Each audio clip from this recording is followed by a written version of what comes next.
How we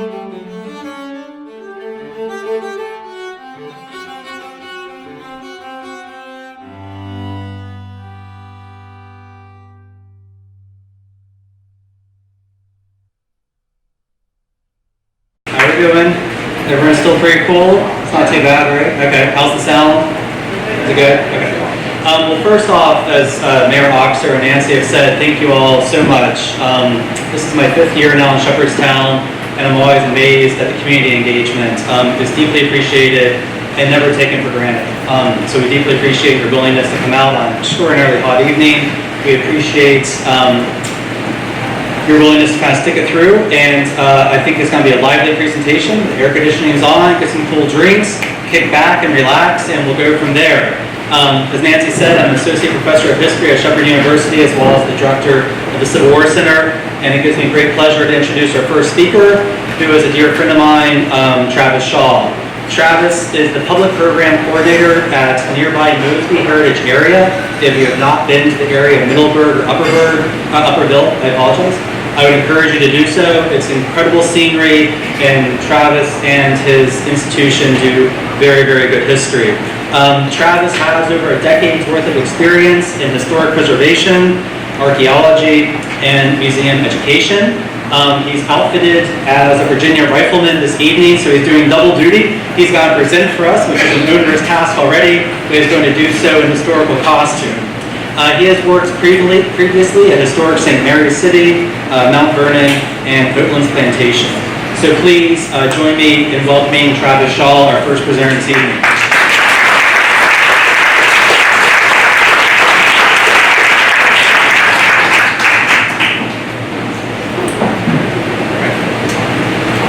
Thank you, Jim, and thanks to all of you for coming out this evening. Like I said, there's cold drinks and air conditioning, so it's not the worst place you can be on a Sunday night. As I said, I'm here to talk about the formation and the experiences of the Maryland and Virginia rifle companies that were organized in 1775. On June 14th of that year, Congress called for 10 companies of riflemen, 6 from Pennsylvania, 2 from Maryland, and 2 from Virginia. And this is significant not just in local history, but as the mayor said earlier, this is the birth of the United States Army. For the first time, soldiers from other colonies, from the middle and southern colonies, are being called to march north and assist their New England brethren in the war. This is the event that will make the Continental Army truly continental, representative of the 13 colonies. So tonight we'll talk about the organization of these companies. We're going to focus on the Maryland and Virginia companies. We're going to forget the Pennsylvanians for now. They're not. Oh, no. They have a totally different story, so we'll get into that some other time. We'll talk about their organization, their equipment, their experiences during and after the Beeline March, and kind of we'll talk about the legacy of the riflemen from this area, because not only is this the foundation of the United States Army, but it is the foundation of a very powerful myth or legend in American military history, the legend of the rugged individual rifleman, the frontiersman, and it's something that we'll see throughout the Revolutionary War and then kind of echoing throughout later military history. So we'll begin with the 4 men chosen to lead these companies. As I said, 2 in Maryland, 2 in Virginia. The Marylanders are going to be raised in Frederick County. Now that's not just modern day Frederick County. Frederick County in 1775, Maryland, includes everything essentially west of Baltimore, all the way to the very western limit of the colony. The first man chosen will be the youngest of our 4 captains, and that is Michael Cressup. He's 33 years old. He's the son of Thomas Cressup, probably Maryland's most famous frontiersman. And like his father, he is going to spend his youth in the Ohio country, on the frontier, fighting with Native Americans, trading with Native Americans, living amongst Native Americans. So he's really a natural choice as a military leader. He had risen to prominence during Lord Dunmore's War in 1774. He's an officer then.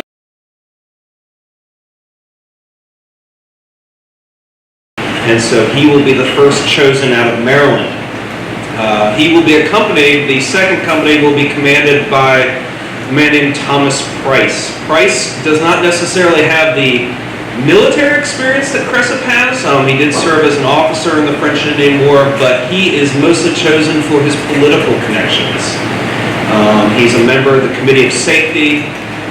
He was in 1765 one of the 12 Immortals, and anyone from Frederick County, Maryland can tell you all about them.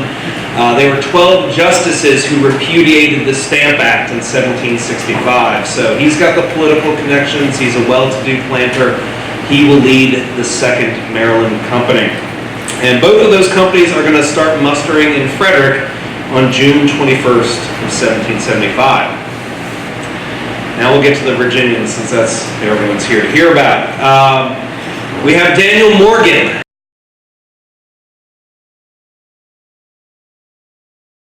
Daniel Morgan will be the most famous officer to come out of these independent rifle companies.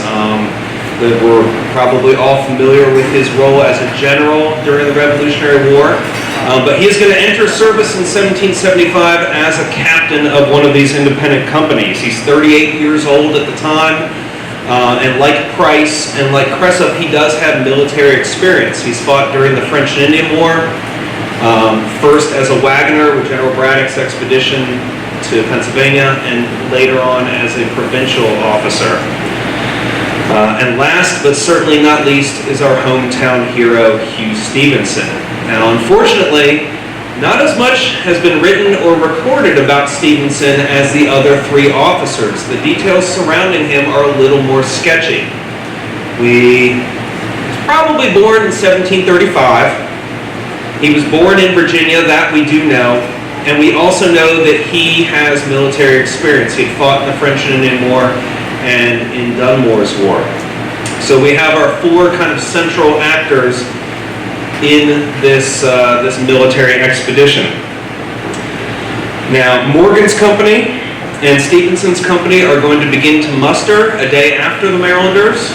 Morgan's company in Winchester and Stevenson's company right here in Shepherdstown, or Mecklenburg as it was known at the time.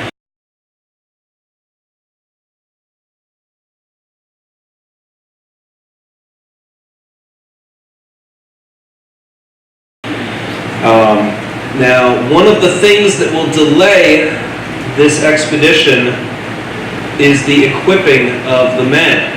One of the reasons why Stevenson's company sits at Morgan's Grove for close to 3 weeks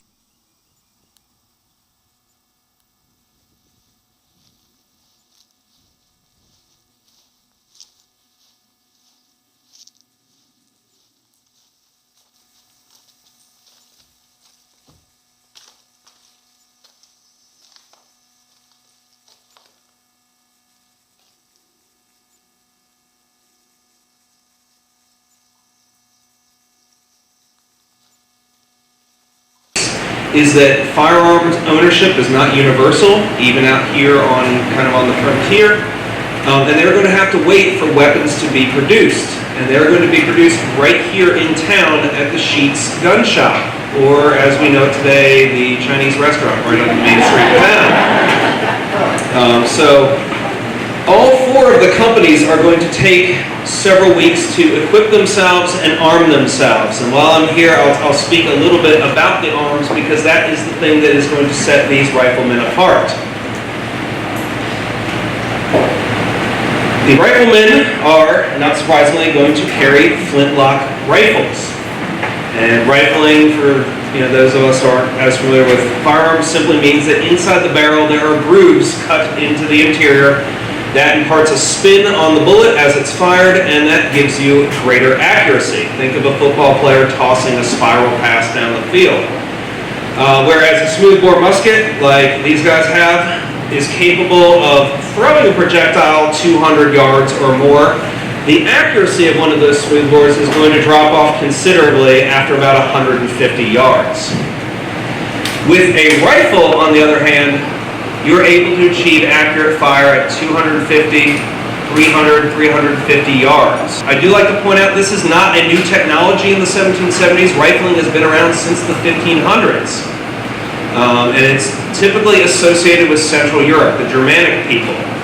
So it's no surprise, no coincidence that the areas that they raised these riflemen in 1775 are areas like eastern Pennsylvania, western Maryland, the lower Shenandoah Valley. These are places where Germans, Swiss have settled in large numbers, and they've brought this rifle technology with them. Now, there is a trade-off. First of all, as you can probably tell with this rifle, I cannot mount a bayonet on this thing, which means at a close order fight with one of those redcoats, I am at a very distinct disadvantage. The other disadvantage is going to come in speed of fire, whereas a trained soldier like those guys there can, with a paper cartridge, pre-measured cartridge, fire 4 rounds a minute, 3 rounds a minute in combat. To fire a rifle, you're going to have to measure each shot. You're going to have to patch the ball with cloth to make sure it grips those grooves inside the barrel. And with each shot, those grooves are going to build up with more and more fouling, black powder residue, meaning that I'm lucky if I can get off 1 shot a minute. As it fire more and more shots, as it builds up inside, I might be able to achieve maybe 1 shot every 2 minutes. And by that time, they're already on top of me with their bayonets. And that's something that the riflemen are going to find out the hard way during the war, and we'll touch on that a little later. So once the companies are armed, once they're equipped, they are going to set out on the most legendary part of the rifle company's existence, and that is the Beeline March that we're here to celebrate tonight.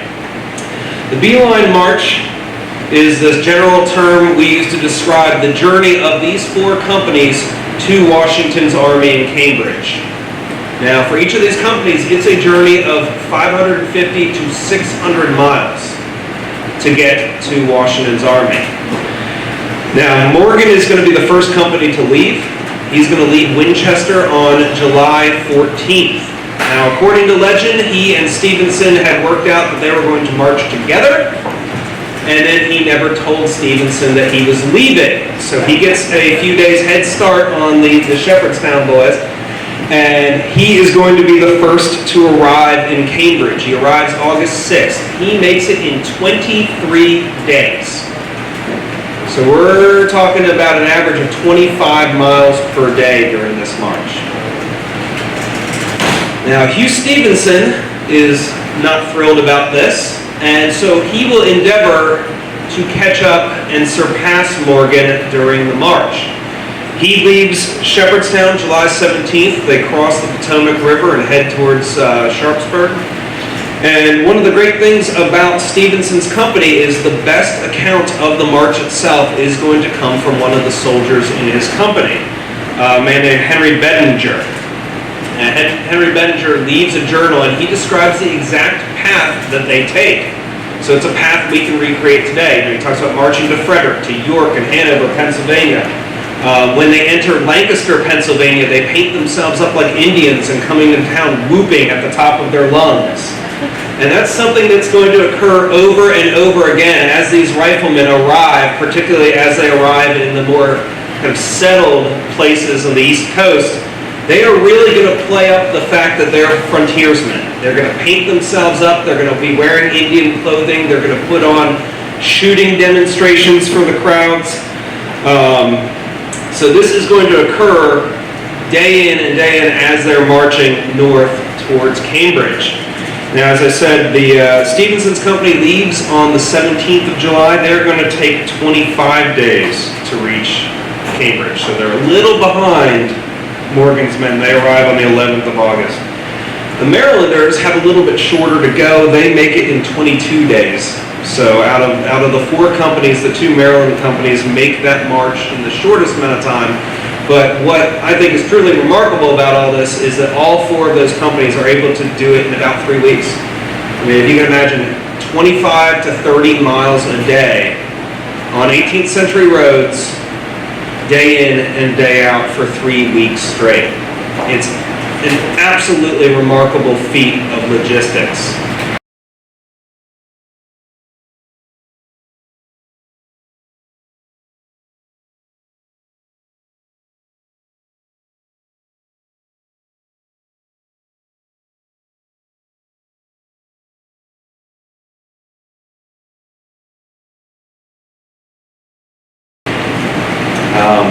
Now, when they arrive in Cambridge, they are going to be greeted with a tremendous amount of fanfare.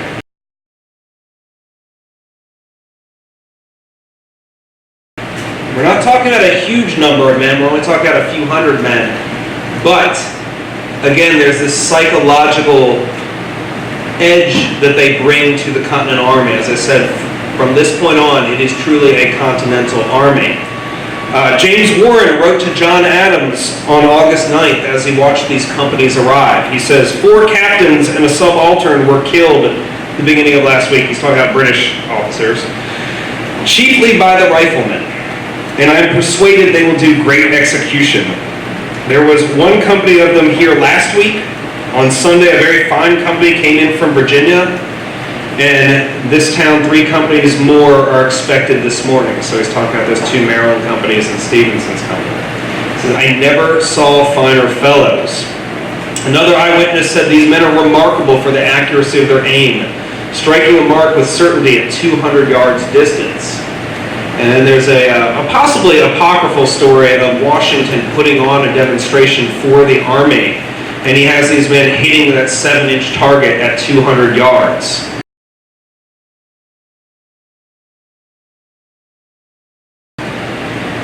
So again, the accuracy of these men and their ability to fight with these rifles is unparalleled. And it's certainly a tremendous morale boost for the Continental Army. You know, these men have been sitting besieging Boston for weeks. One quote that I really, really love and I have to read, it comes from a Pennsylvania paper, and this is actually sent over to a London newspaper to be printed in all the English papers. This province has raised 1,000 riflemen, the worst of whom will put a ball into a man's head at the distance of 150 or 200 yards. Therefore, you should advise your officers who shall hereafter come to America to settle their affairs before their departure. And this really feeds into this mythology of the riflemen. You know, we like this idea of them as snipers or as kind of special elite troops. And that was certainly something that they thought of themselves. They were excused from the fatigue duty that the rest of the Army had to do. They didn't have to do any digging or cutting wood or anything like that. They were camped in separate parts of the Army encampment. And this is going to breed a lot of contempt from their New England compatriots. There are already a lot of regional tensions going on before the riflemen arrive, and once they arrive in Boston and they're given this preferential treatment, it is going to lead to brawling, fighting. In many cases, drunkenness is involved, because one of the things that Washington will realize with the riflemen is while they're extremely skilled, they are also extremely poorly disciplined. And again, this feeds into that idea of our backwoodsmen, our frontiersmen. These guys don't like to listen to orders. So with the boredom that comes with the siege of Boston, this is going to become a continual problem. At one point, George Washington has to guard his guardhouse with 500 armed men to turn away a mob of riflemen who are there to break out one of their comrades. He writes it as a near mutiny. And Artemus Ward, the Continental General, says, quote, "They don't boast so much of the riflemen as heretofore. General Washington has said he wished they had never come, and General Lee has damned them and wished them all into Boston." So, this also corresponds with a period of change within these 4 independent companies. The most significant change is going to occur in September. Daniel Morgan's company will be split off from the Continental Army and will be sent to Maine to take part in Benedict Arnold's attempt to capture Quebec.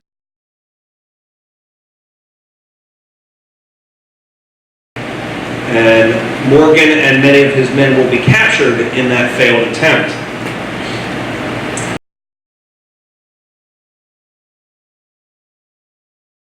Michael Cressup, the Maryland commander, will become ill and will return to Maryland in October, but before he arrives, he will actually die in New York City en route.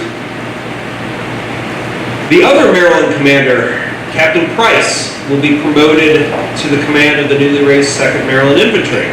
So by January of 1776, only one of those 4 original commanders is still in command, Hugh Stevenson.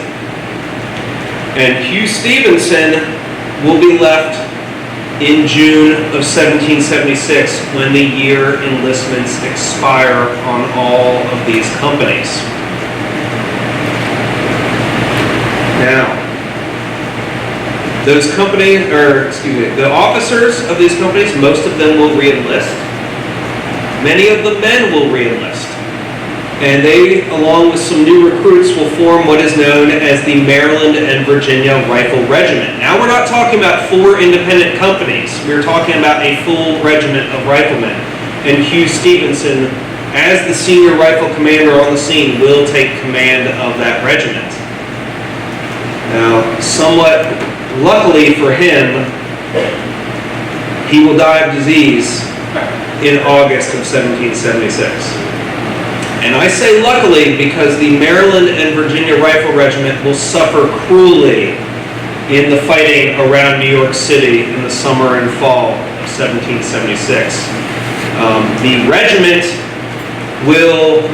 most of the companies of the regiment will in fact be destroyed on November 16th of that year in the Battle of Fort Washington. Now, if you will remember earlier, I talked about the downfall or the problems with arming troops with rifles, specifically their ability to keep up a good rate of fire. Well, the British are very adaptable and aggressive in combat. And they discover very quickly that in order to drive off riflemen, all you have to do is get in very, very close with them while they're reloading, and there is nothing that they can do to stop you. They do not have bayonets. And so at the Battle of Fort Washington, riflemen will be left to defend part of the Continental Front, and they will be overwhelmed by British and Hessian soldiers. One German officer actually wrote that these terrible men deserve more pity than fear. They want nearly 15 minutes to load their pieces, and during that time they feel our balls and bayonets. Now, of course, this isn't the end of rifle use. It just means that the riflemen will have to adapt. In both the British and the American armies, they will figure out that rifles are very, very, very useful. You can shoot officers at long range. You can shoot artillerymen and other high-value targets at a long range. But they absolutely must be backed up with men with bayonets. And that is a tactic that Daniel Morgan will use to devastating effect at the Battle of Saratoga.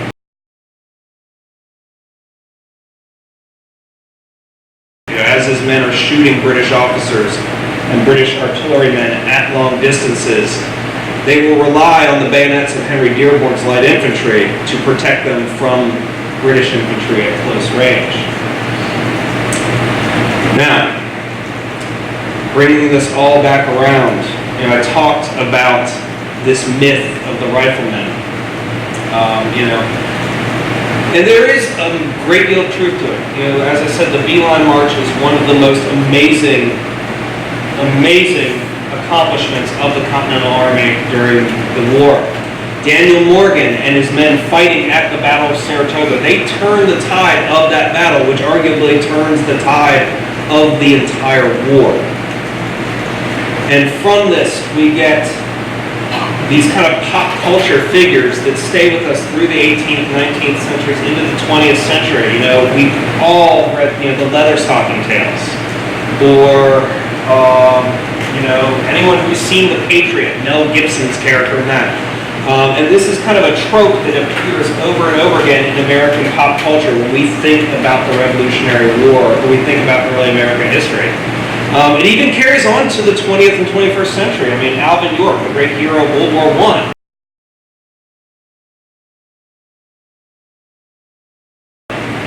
This American Sniper. Oh wait, wasn't there a movie named that just a few years ago? Again, these are the archetypal American soldier is born in this Beeline March moment. So we have the birth of the American Army, the birth of the American Riflemen, and it all happens right here in Shepherdstown. All right, thank you.